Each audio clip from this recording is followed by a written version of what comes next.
Hi, everybody. My name is Bruce Perry. I'm a child and adolescent psychiatrist and a neuroscientist. And I would like to thank you very much for asking me to be part of this 50-year celebration. I regret that I can't be with you in person. I would much rather be in Scotland with you than where I am currently. Um, but hopefully, you'll accept this brief uh, video clip as acknowledgement of uh, my respect for your work and my encouragement for all of you to continue trying to improve the lives of young children. I think some of you probably already know that I'm part of a large working group that has professionals and practitioners and programs all over the world, many of whom are focusing on the importance of early childhood. And in our work, one of the key things that we've been focusing on is trying to understand the impact of adverse experiences, developmental trauma, inconsistency, food insecurity, housing insecurity, a whole host of developmental experiences that will influence the family and the children, particularly as they are developing. One of the key observations that I think we see, and obviously it's an issue that you are addressing in this year's conference, is that children who grow up in environments where there are significant stressors, uh, in the absence of adequate buffering, which I'll talk about in a minute, these kids end up having a harder time benefiting from the whole host of quality early childhood and quality educational services that are provided as they grow up. And one of the things that's always been of interest to me is if you look at some of the high risk children that we work with, and you look at how much time and energy and effort and good intention we've spent on these children trying to help them, it sometimes reaches the level of over $1 million of investment by the time they're 18. And unfortunately, our outcomes with these most at risk children are terrible. They still, despite all kinds of interventions with well intended programs in education and mental health and child welfare and juvenile justice, all of these programs trying to help these children and youth grow up and be productive are struggling. They're generally inefficient. And we have some thoughts about this, and what's one of the areas of focus of our work group. But time and time again, here's what we find. We find that if there are children who have significant adversity, chaos, threat, attachment problems in the first year of life, and then they're taken into an environment where there's consistency, predictability, nurturing, and all kinds of efforts to try to help them catch up, that those kids do worse than children that we work with who had a first year where there's consistency, predictability, nurturing, attention, love, all kinds of positive things while their brain is rapidly developing in that first year. And then, for variety of different circumstances, then their life starts to experience unpredictability, chaos, threat, exposure to domestic violence, and so forth. The outcomes of those children, even though they have more years of adversity, are better than the outcomes of children who have adversity in the first year of life and then consistency and predictability for the next 16 years of life. Now, this isn't a general rule. It's, as you all know, statistics are about looking at groups of individuals. And it's certainly not an inevitability that that will be the case if an individual you're working with has a pattern of developmental adversities like I've described. But if you take groups of kids Those children that have the first year of life that's stable, consistent, predictable, nurturing, and then have all kinds of chaos and bad things happen until they're older, those kids do better than kids who have just 1 year of adversity the first year and then multiple years of consistency and predictability. And this is one of the most important observations that I think our working group has made in the last 20 or 30 years. It speaks to the need for significant shifts in policy. It speaks to the need for significant shifts in focus of program interventions. It speaks to the need of paying attention to the lives of young, vulnerable families and helping them get the consistency and predictability that they need so that there's not this contagion that bleeds down into the family and the children in the family, particularly the young children. So, and again, I'm not saying anything that you all don't know. This is why you're at this conference. This is what you study.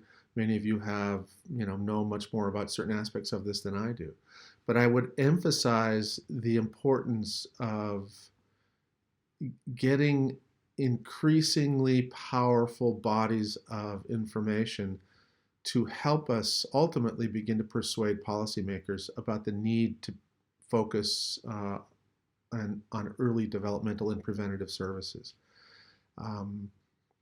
I think that the evidence that this is important is powerful, and I think that it's just up to us to start becoming better at educating our colleagues and peers about this so that we can then begin to change our programs and practices.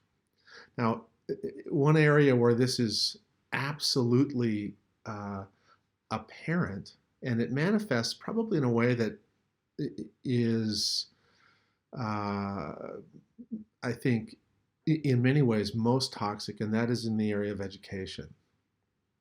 So, in the United States, and I think in many of the other countries that we work in, there is an achievement gap, that's the term used in the US, between individuals who come from these at-risk environments and individuals who come from less at-risk environments. And you'll take both of these groups of children and put them in the same classroom and give them the same curriculum with the same teacher and the same opportunities for supports. And over time, there'll be a divergence of achievement. And actually, it should go like this. And what we see is that children who have these developmental experiences of chaos and threat and so forth start to fall behind. Now, we know why that is. Part of what we've been focusing on is looking at the neuroscience and the neurobiology of learning and the neuroscience and the neurobiological effects of developmental trauma, inconsistency, chaos, and so forth. And what we know is that, and I don't have slides, so you're just going to try to visually imagine that this is an upside down triangle and it's meant to represent the brain. See, here's my head, turn my head here. See, this is my brain. The top part of my brain is the cortex. This is the parts of the brain that has the neural networks that mediate speech and language, all kinds of complex cognitive capabilities. Really, it's the part of the brain that you need to get to and you need to influence through pattern, repetitive cognitive experiences to help a child learn to speak and learn a mathematical concept and learn history and learn geography, and all the things we teach these kids can only effectively take place if their cortex, the top part of their brain, is accessible. And one of the things that we've learned from our work in trauma is that when you are exposed to patterns of stress that are chaotic or unpredictable or extreme. So it doesn't have to be a big T. It doesn't have to be big capital T trauma. It could just be food insecurity, housing insecurity. It could be the employment insecurity that a parent feels that makes them feel tense and anxious that contagiously influences the young children in the home.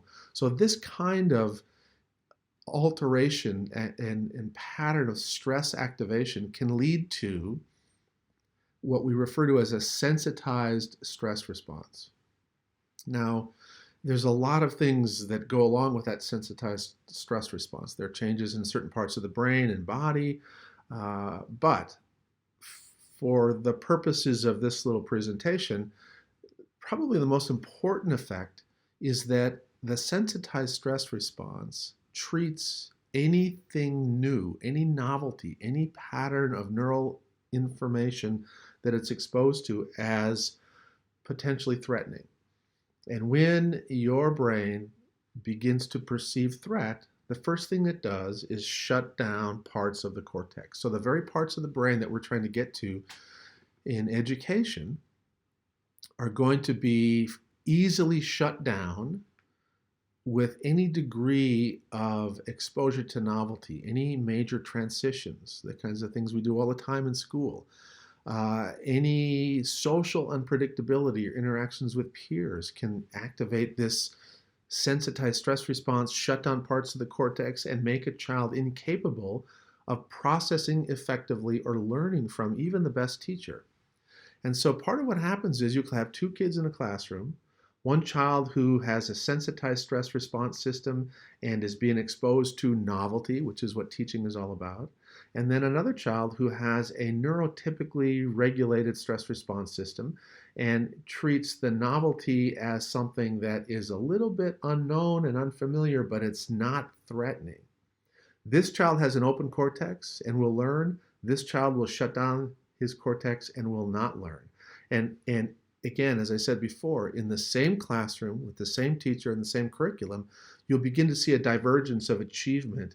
This child will progress slowly, this child will progress quickly, and pretty soon you start to see this achievement gap. So what that means is, if you really want children prepared to learn when they come into pre-K or kindergarten or the first years of school, they need to have stress response capabilities that are more flexible, more resilient, and more neurotypically organized than you will see with many of the kids who have developmental trauma, chaos, and threat. Now, the good news is that in the same way that the neuroplasticity and the malleability of the stress response system will change and alter and become sensitized when there's this pattern of unpredictable stressor, if an individual is exposed to consistent, predictable, moderate, and controllable stressors, this sensitivity can begin to normalize. And so if you're neurotypically organized and you have opportunities for moderate, controllable stress, like practice if you are in sport or music, the little challenges that you're exposed to in school, these things are good for you, and you become resilient.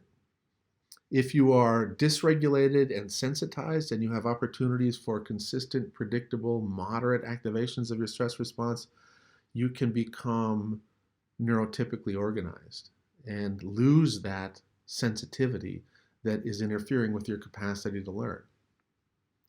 Now, here's the good news. The good news is the mediator of these opportunities for moderate, controllable stress in the life of a child is another person. So if a child has a consistent, predictable interaction with a teacher, a consistent, predictable relational connection with somebody in their neighborhood, a neighbor, an extended family member, if they have a pattern of relational health, they will have lots of opportunities to get this resilience building pattern of stress activation.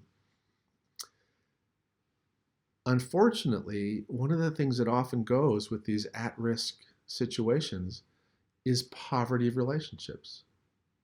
So these children will be living away from their extended family. They may be living outside of their home culture. They may be going from low income housing to low income housing to low income housing, where there's new people, new faces, and new uh, demands to create relational connections all the time. And so, one of the most important things I think that we're focusing on in our working group, and I think it's going to be even a more important factor in looking at developmental experiences and long-term outcomes, is the what we call the nature of the therapeutic web. What is the relational milieu like for an individual? Are they connected? Are the people, the adults in their life, connected to other people? And so social isolation and emotional isolation leads to increased risk. Um, the good thing about the power of relationships is that frequently there's not much we can do about the past developmental trauma that a child has had. But what we can do is that we can create opportunities for consistent, predictable, nurturing relational interactions. And this could be a program like a home visiting model. It could be just a little bit of an awareness about connecting an isolated mother and child to a Mother's Day drop-in setting in her neighborhood. But the good news is this: all of these bad things that we see from developmental adversity, including the achievement gap that's related to this stress sensitivity, all of these things can change. And the way they change is through relationships. And when we start paying attention to the nature and the number and the duration of relational connectedness in children's lives, I think that we'll begin to see many, many places where we can intervene, many, many places where we can improve the quality and the duration of relationships, and thereby provide many, many opportunities for these children, whether they're really young or whether they're older, to ultimately be able to buffer present stressors and heal from past traumatic stressors. Now, all of this is basically everything I've been talking about, these concepts about stress, sensitivity, relational buffering. These are all true no matter what your age is. But there's no age at which those factors are more important than in the first year of life, because it's when the brain is most rapidly growing and when the brain is most sensitive to the relational milieu. And so the programs and practices that we have that target the first years to provide consistent, predictable, nurturing supports for mothers and for the families and for the children literally are going to have multi-year payoffs. And they're things that we should continue to develop, we should continue to improve, and we should continue to disseminate. And I know that that's a big part of what this conference is about. It's a big part of what Early Years Scotland has been focusing on. And I wish, like I said, I wish I was there. I wish I could have given you a much longer presentation with slides and all kinds of fancy stuff, but I hope that this will reinforce the things that you know, and hopefully give you a little bit of encouragement to know that people outside of Scotland are with you and wishing you well. And we look forward to learning from all of you about the progress you're making in your work in the early years. Some of you probably know this, but Scotland has always led the world in major, major shifts in education. And I think that this is a time in the history of Scotland when you have an opportunity to actually do the same thing again. At some country, someplace is going to act on this information. They're going to act on these factual concepts, and they're going to think about re-engineering their programs and practices in a way that is more pushed towards prevention and support of young children and young families, and less focused on downstream interventions that are expensive and ineffective.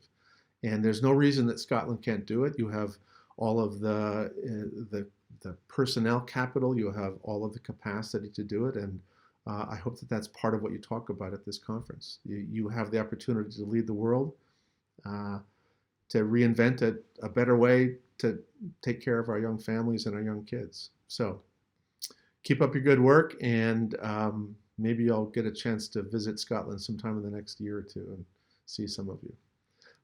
Thanks for the opportunity, and see you.